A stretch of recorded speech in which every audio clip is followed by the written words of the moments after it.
My name's Terence Riley. I was the director of the museum from 2006 until 2010. And this covered the period where we selected the architects, we determined the program, oversaw the whole design process, got the permits and everything else one needs to do before you actually start construction. I mean, you can think of a museum as an ice cream truck.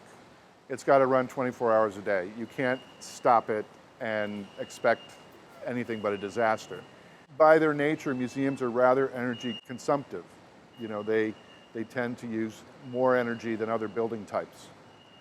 So it was a big honor to get a gold certification in this regard. And it has a lot to do with how the project was planned, the sensitivity of the architects, and also the support of the staff and the trustees in terms of doing something that was really quite extraordinary, really. One of the ways in which the engineers, the architects, the contractors all worked together to reduce the amount of concrete being used was to introduce these, it's called the Cobie Act system. It's never been used in the United States before. It's a new technology in a sense to reduce the weight of what had previously been very heavy concrete elements. And these beams not only have to support people and machines, but they also have to support their own weight, and they're very heavy because they can be very massive. This Cobie Act system involves placing these plastic domes, and they themselves are made of recycled plastic.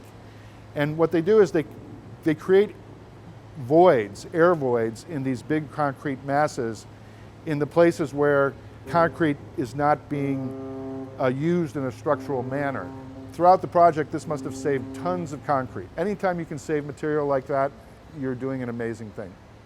We're standing now on a deck, in many instances seems almost like a pier, and it extends all the way to the water. And part of the reason for this is there's a law in Florida about how high the first habitable level needs to be. And instead of treating like that as a regulation to be followed, they treated it as something to be celebrated. And they became very interested in the environment of South Florida, particularly plants like the mangroves. It became a kind of metaphor. So instead of having big, heavy columns, they decided to have many very narrow columns. It's the big flowing canopy, that part of the mangrove that just extends all the way out to the perimeter of the building, from the plaza to the bay. And it obviously provides shade and a comfortable environment for visitors. But it also, when you look up at the trellis work, if you will, it's not random. Say on the north side, where there's no sun coming, the pattern is the most open and allows the most light through. On the south side, particularly where there's galleries, the pattern becomes more and more dense, and it prevents direct sunlight from hitting the body of the building, which is pulled back. Typically, the air conditioning ducts are hung from the ceiling. It actually is going against nature. Hot air rises. So if the ducts are under the floor and the air comes out cool there, the air cools the human layer first and then wafts up and exhausts through the slots in the ceiling.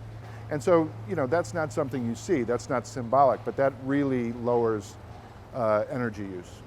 And these hanging gardens aren't just, well, they're beautiful, but they also do serve a function. They are watered internally, and that core stays very wet.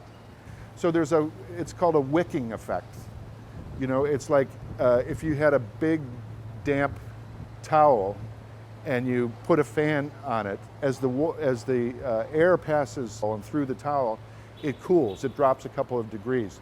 And it's not like air conditioning, but the idea was to create a more comfortable environment under the canopy. Miami has a lot of sun, we try to deal with the sun. Miami does have storms, we tried to deal with the storms. Miami also has a lot of rain. I mean, this is why it's so green.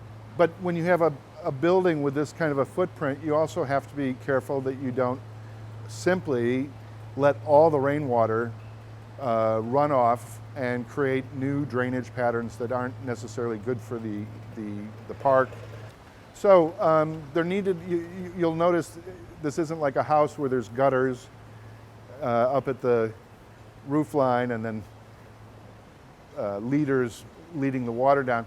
The building really lives in an environment where water passes straight through the building and finds its own ways of percolating back to the existing ground structure.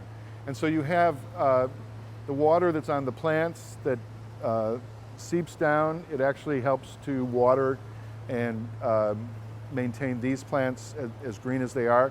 The green comes right into the garage, and it doesn't have 4 concrete walls. It's not a box. It feels like you're under a boardwalk. You can see the water from some places. You can see the green.